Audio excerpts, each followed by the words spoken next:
Assalamu alaikum. My name is Mahmoud Akbar Afridi, and today we would be talking about spellings. A language is always made of different spellings, different dictations that are being written by the students.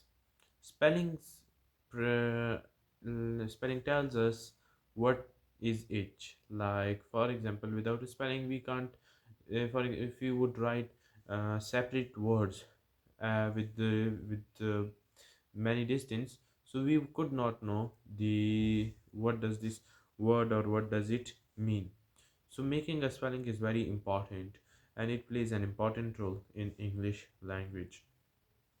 Okay, so now let's begin with our topic. The first rule is that write E-I after C, write I-E after other letters. Let me give you an example.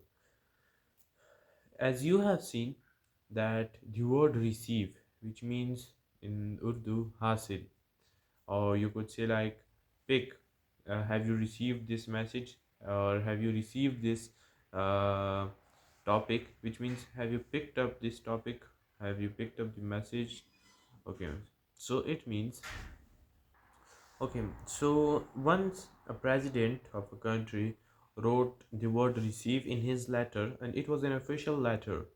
Unfortunately, he did a mistake, and the word in which he did the mistake was in receive. He wrote IE instead of EI in the word receive. So, for that, he unfortunately faced a lot of criticism at that time. So, now notice that this rule applies only when EI and IE are spoken with an EE sound. Thus, words such as weight and height are outside the rule. An exception to the rule is seize. Check that you can spell these words. For the first I would tell you about EI. The first word is deceive. DECEIVE. Second word is receive. RECEIVE. Third word is conceive. CONCEIVE.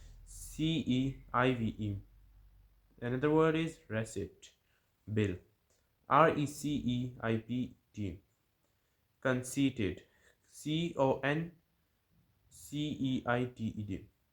Ceiling. CEILING. Perceive. PERCEIVE. Foreign. FOREGN. We're here before foreign, there isn't C, but still we have to use in some cases which are like prominent spellings, like foreign, weight, neighbor, height, such spellings.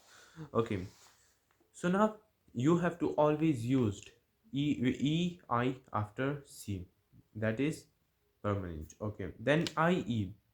The first word is believe. BELIEVE. Believe. Achieve. ACHIEVE. Over here, believe, in believe and achieve, before IE there is C and H and L. If it would be before these two words, if it would be like C, so then we have to use EI. Okay, the another one word is view. VIEW. Ancient. ANCIENT.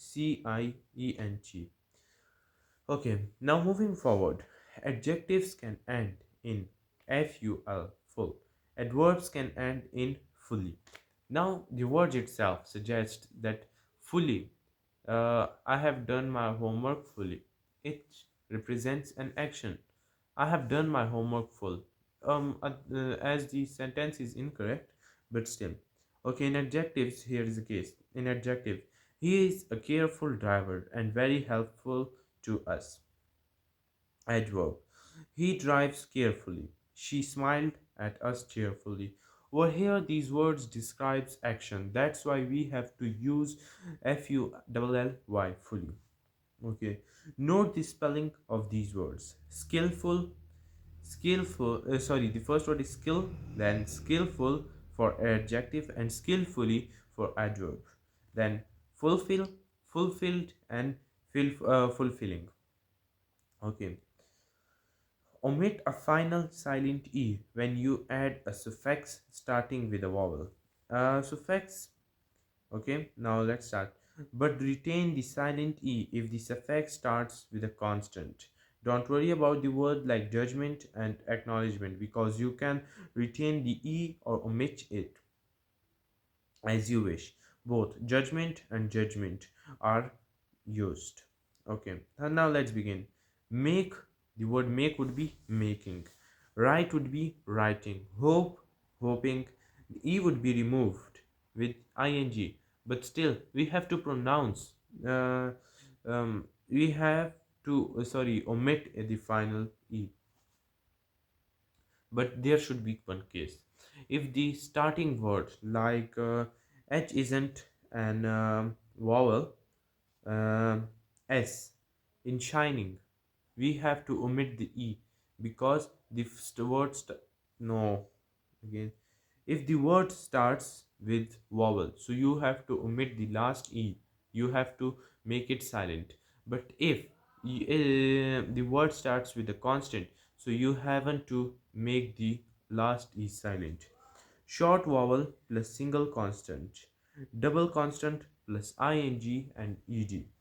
There, after a short vowel plus a constant, double the constant when you want to add ing or ed. An example is hope, hop, hoping, stop, stopped, hope, hope, hoping, hope, hoped. So this is how. Okay, now there are usually students are confused about that whether they should use English language, American English or British English. So the answer for this is that you can use both Englishes, but the difference is sometimes like meter. In British, meter is metre, but in American it is meter. In British, it is sentre. R is before E, and in American, R is after E in center. So this is some spelling differences. Like in color, in British English, it includes A, but in American, it excludes A. Sorry, U. So this is how languages are spoken. Thank you for listening.